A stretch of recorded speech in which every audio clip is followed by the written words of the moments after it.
Hi, in this tutorial I want to talk about some techniques that we can use for converting exercises to jazz phrases. In the intro I was using the A section from Autumn Leaves, which is a useful standard to practice on because it consists very largely of just 2-5-1 chord progressions. 2-5-1 in the key of B flat major, C minor 7, F7, B flat major 7, and 2-5-1 in the key of G minor, which of course is the relative minor of B flat major, A minor 7 flat 5, D7, G minor with a sharpened 7th because it's a tonic minor. There is one other chord used in the A section, that's E flat major 7, that's chord 4 in the key of B flat major. Now, when you're looking at improvising over a standard, look through the chord progressions, try and get the structure of the piece in your mind, and try playing some simple arpeggios to outline the chords. So C minor 7, try just going up and down the notes of the chord. But don't just do it starting on the root, try starting on the third. Now that takes you up to the 9th, which gives you a more colourful sound. Starting on the 5th. Starting on the 7th. Try using a triplet. Instead of going 1, 2, 3, 4, go 1, 2, 3, 4, 1, 2, 3, 4, and so on. You also need to think about what scales you're going to play. Now, I wouldn't get too bogged down in theory, certainly not at the beginning anyway. You can look through a piece and think, right, I want a scale for every chord I'm going to play.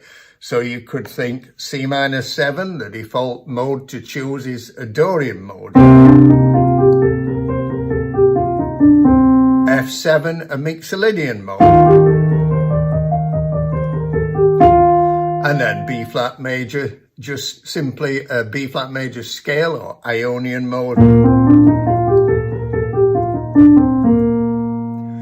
On the E flat major 7, you could say, right, which scale shall I use there? Well, the one that I like, which I think works well there, is actually an E flat Lydian scale with the sharpened 11th. However, there's a much simpler way, really, of approaching this to begin with, and that's just thinking, okay, we're in the key of B flat major. Those 4 chords are all diatonic 7th chords. They belong to the key of B flat major, and therefore a B flat major scale will work on all those 4 chords. When we get to the A minor 7 flat 5, D7, G minor with a sharpened 7th, you could just simply use the G harmonic minor scale. Now, there are lots of other options open, but at the moment I'm thinking, right, let's keep everything nice and simple and concentrate on the phrasing, the rhythm, because this is really fundamentally important to playing convincing bebop lines. So I'm going to look at some techniques now, as I said, for converting exercises to jazz phrases. And the first one I want to look at is what we can call octave displacement. And it's simply when you take a simple pattern, which you use as an exercise, usually over things like 2-5-1 chord progressions, and you displace one of the notes by an octave. So, for instance, let's look at this simple pattern that you can practice. Starting on the 3rd of C minor 7, going up 2 notes, coming down. Now that leads you very nicely to the third of F7. Repeat the pattern. Takes you to the third of B flat major 7. Repeat the pattern. Takes you to the third of E flat major 7, and so on. There's a pragmatic reason for octave displacement. So you've noticed that I'm already getting fairly low on the piano there. And if I carried on with that pattern, which you could, all the way through that A section, you'd end up right at the end of the piano, if not off the end of the piano. So at some point, it's a really sensible idea just to displace one of the notes by an octave. So let's start again and say, well,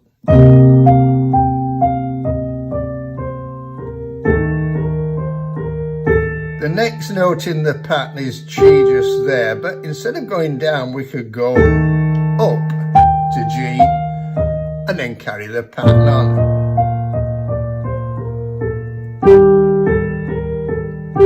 The next note there would be F going down, but you could instead go up. Now, that not only stops you from ending up going right to the end of the keyboard either way, depending on the pattern, it also it makes it sound much more interesting. Another thing to do when you do that octave displacement is think about the accents. Now, when you're playing a line of predominantly eighth notes, you look at the shape of it. Imagine that notes being dot to dots and joining them all together and coming up with melodic shapes. And I like to accent the top bits of all the shapes. So every time we get to the peak of a little curve, if you put an accent on it, so let's try, that means put an accent on the G. And then if you're displacing that by an octave, put the accent there.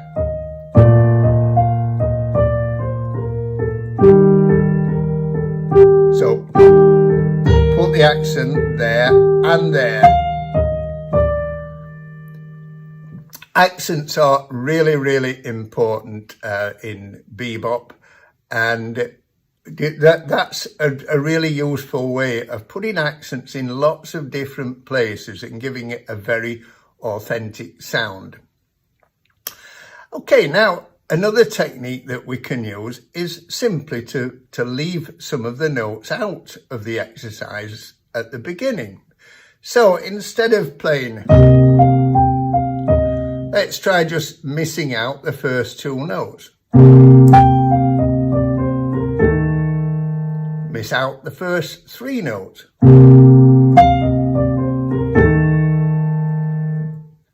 Miss out the first four notes. You can miss as many notes as you like out. Don't be frightened about having space at the beginning of a solo.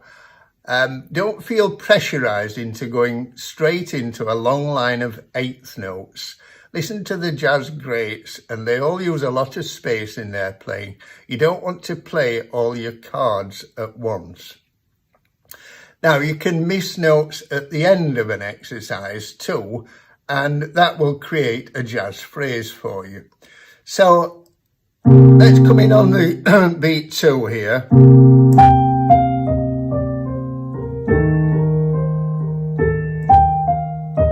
Now, instead of carrying on with,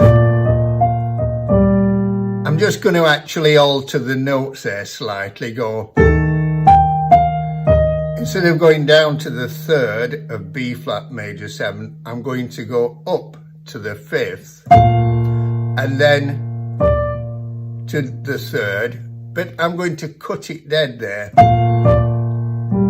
And so I'm making that the end of the phrase. Now, put an accent on that last note. So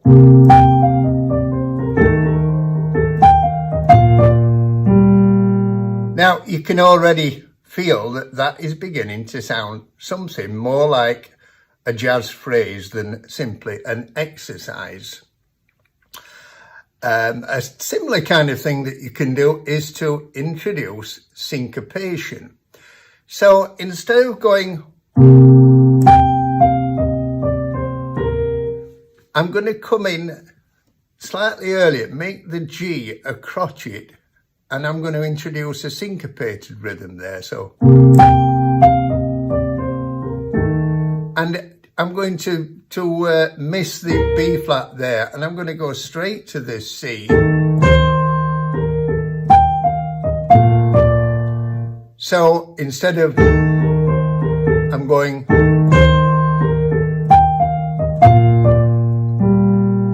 now when you introduce syncopation, accent the long note, the syncopated note. So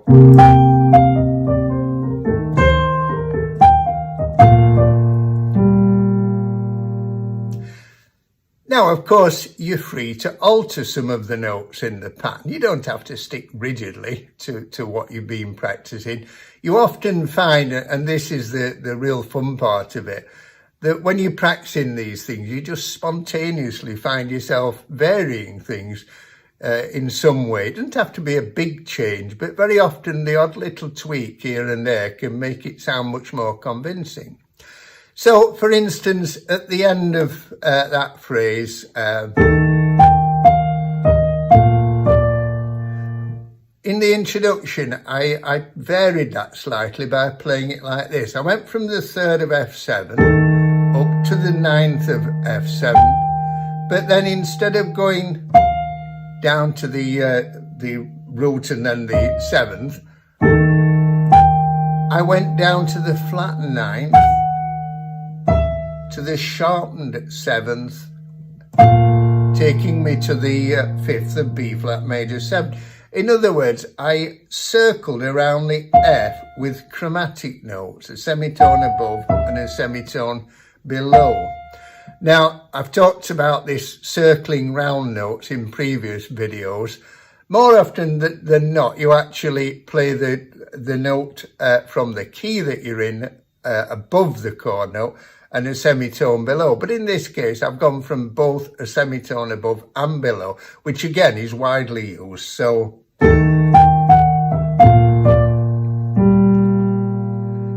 let's listen now with, the missing notes out, adding syncopation, putting the accents in, changing the odd notes, and see what that phrase sounds like now.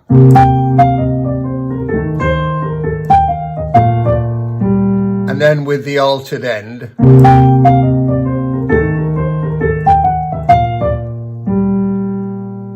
Okay, one more idea that you can try is to repeat little fragments of an exercise. They can be very short, just 2 or 3 notes.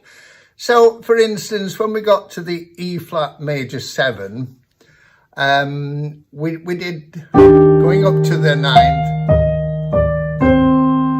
Now, I'm going to miss the F out, and I'm going to play that bit. So I'm making the G at the beginning a crotchet rather than a quaver because I've missed the F out. But I'm going to play that at the beginning of the bar rather than on beat 3. So, and then I'm going to repeat that on beat 4. Taking me to the 3rd of A minor 7 flat 5, and I'm going to repeat it again. So we've got, and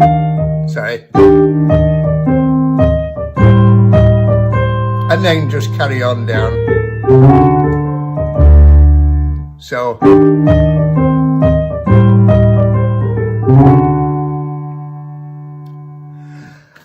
you could also add some syncopation to that.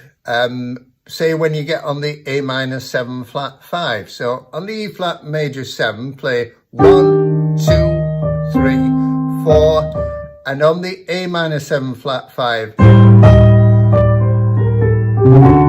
So make the E flat a crotchet and accent it. So.